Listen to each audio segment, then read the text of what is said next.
afternoon. So this video today is about cladograms and phylogenetic trees and how to read them. And so modern classification is based on evolutionary relationships. So in that classification video, you guys learned that scientists they look at the evolutionary relationship, or they look at the evolutionary history of an organism to classify them. Why is this screen not? All right, so cladistics is classification that's based on common ancestry. Phylogeny is the evolutionary history for a group of species. You guys should be familiar with that vocabulary word. That is a very important vocabulary word for this unit. And so scientists get evidence from living organisms, from the fossil record, and from molecular data in order to figure out the evolutionary history of an organism. And so we show this with a branching tree diagram or a phylogenetic tree or a cladogram, and that is an example of one. All right, so cladistics is a common method to make evolutionary trees. Classification is based on common ancestry. The species are placed in order that they descended from a common ancestor. And so we have some pictures of organisms. The organism, this one is an ancestor of this organism. And so a cladogram is an evolutionary tree made using cladistics. Clade is a group of species that share a common ancestor. And so here is our cladogram, and we have these different organisms, and all of these organisms on this cladogram have a common ancestor. And each species in a clade shares some traits with the ancestor. So this is the ancestor of these four organisms, and these four organisms share traits with this common ancestor. Each species in a clade has traits that have changed. So each of these species or each of these organisms are a clade, and each of these organisms have traits that have changed. So derived characters are traits shared in different degrees by the clade members.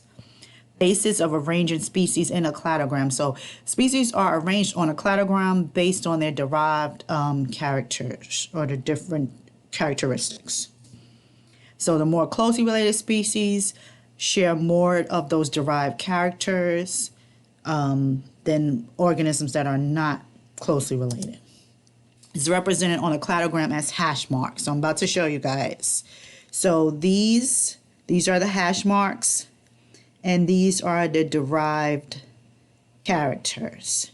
And so the organisms that have more of these derived characters in common are more closely related. And then up above, these represent the different clades of organisms. So nodes represent the most recent common ancestor of a clade. Clades can be identified by snipping a branch under a node.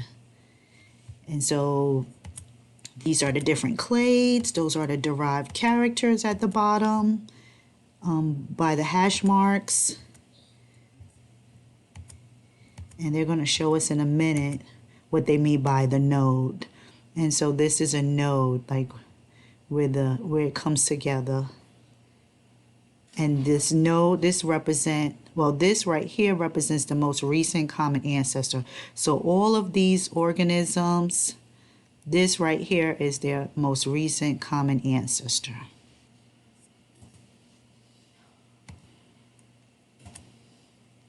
All right, so molecular evidence reveals species relatedness.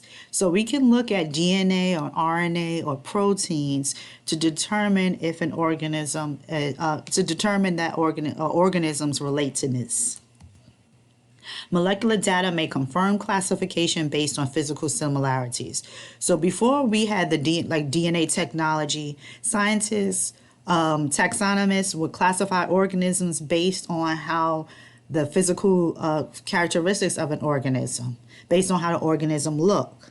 Now we have the molecular data to kind of reinforce that or back it up, or sometimes classification will even change, because sometimes organisms, they look kind of similar, but they are not that closely related.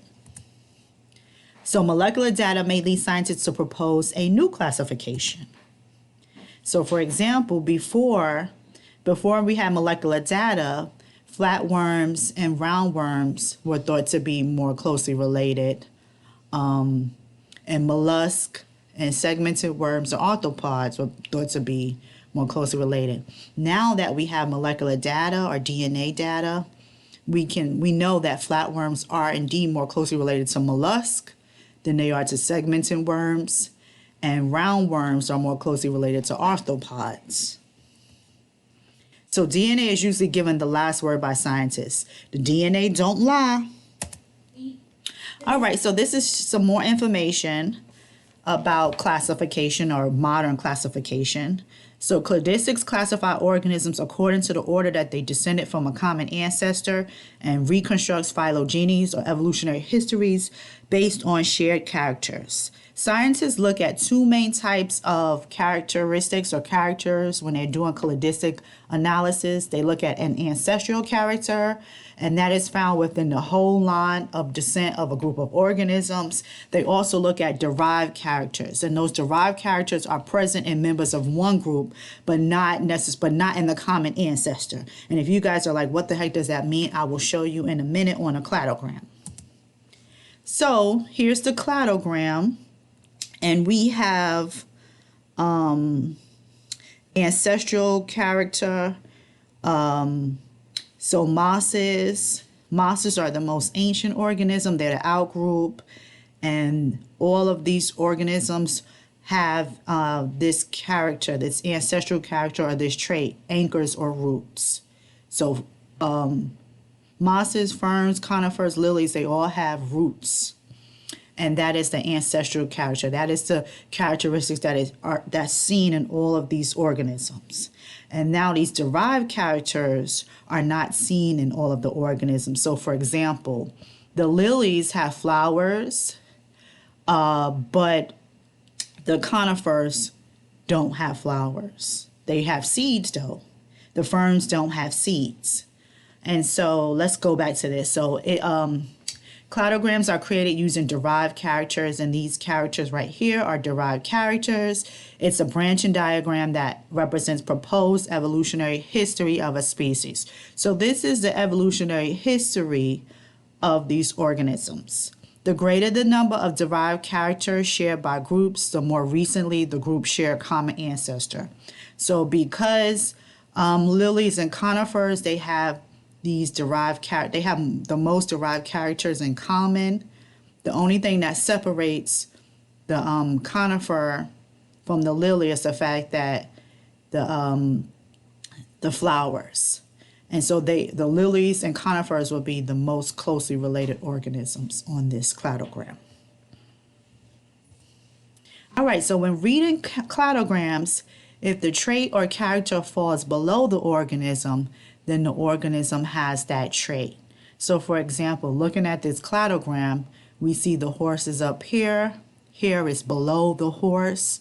So the horse has hair. And all of these organisms after the horse also have hair, because hair is below all of these organisms. The turtle, the hair comes after the turtle. The turtle does not have hair. So if the trait is above the organism, then the organism lacks that trait. So let's look at this right here. So carnivorous teeth is above the horse. The horse does not have that trait. The organism with the least trait shared with the other is called the outgroup. So the turtle is the outgroup. The turtle does not have any of these derived characters. And the turtle is the most ancient organism on this cladogram. The organisms that share the most derived characters are considered the most closely related. So for example, the domestic cat and the leopard, they have a lot of characteristics in common. The only thing that the leopard does not have that the domestic cat has is the ability to purr. Because see, the ability to purr comes above the leopard, and so the leopard does not have that trait. But the leopard and the domestic cat share the retractable claws. They both have this carnivorous meat-eating teeth, and they both have hair. All right, so here's an up-close view of this cladogram, and we can see that the turtle is the outgroup. This turtle does not have any of these traits. This turtle is the most ancient organism. Many times all the time on a cladogram, the organism that is all the way to the left is the most ancient organism, and the organism, that is all the way to the right of the cladogram is the most recent organism. So the last organism to the right is the most recent, and the last organism to the left is the most ancient. Okay, here's another cladogram. And so you guys can see humans are most closely related to prosimians. Humans have all of these traits because all of the traits fall below humans. The trait that separates the prosimians from humans are bipedal. So prosimians are not bipedal. And there's another example of a cladogram. All right, so I am going to go to a document, and we could kind of go through some questions about cladograms. So let's look at this cladogram practice. So from this set of animals, which is considered the most primitive or ancient, and I said that the most primitive ancient organism is the organism that is all the way to the left, or usually the outgroup. This lancelet doesn't have any of these traits. So you can see all these traits are above the lancelet. From this set of animals, which is considered the most recently evolved, I said in the video, or I said earlier, that okay, I guess that's better. The most recently evolved organism is the last organism to the right, and so the leopard is the most recently evolved. Which animal is most closely related to the leopard? Okay, so we can see that the animal that has the most traits in common with the leopard is what? Which animal? Okay, so that animal would be the turtle. There's only one trait that separates the turtle from the leopard. There's one trait that the turtle does not have that the leopard has, and that would be hair.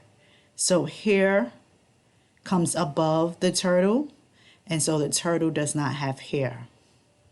And then what two traits are shared by the tuna and the salamander? Okay, so the tuna, let me see, did my time run out? I just want to check my time. Okay, no, I still got 2 minutes. Okay, so the tuna and the salamander, it says what two traits are shared by the tuna and the salamander. And remember, I said in the video, or I said earlier, that if the trait falls below the organism has that trait. If the trait falls above the organism does not have that trait. And so the two traits that are shared by the tuna and salamander, the two traits that are below tuna and salamander are jaws and the vertebral column. So those are the two traits that tuna and the salamander share. And then finally, what trait separates the lancelet from the other animals? And so the trait that separates this lancelet from the other animals. So which trait do all the other animals have that the lancelet does not have? So which trait do all these organisms have? Okay, so that trait would be the vertebral column. You see how vertebral column is below all of the organisms, and it's above the lancelet. So vertebral column is the trait that separates the lancelet from the other animals. All right, so I'm going to stop it right there. If you have any questions about cladograms, or you're still kind of confused about cladograms, then shoot me an email. I will be happy to help you. Hopefully this cladogram video clarified some things for you. Have a good day.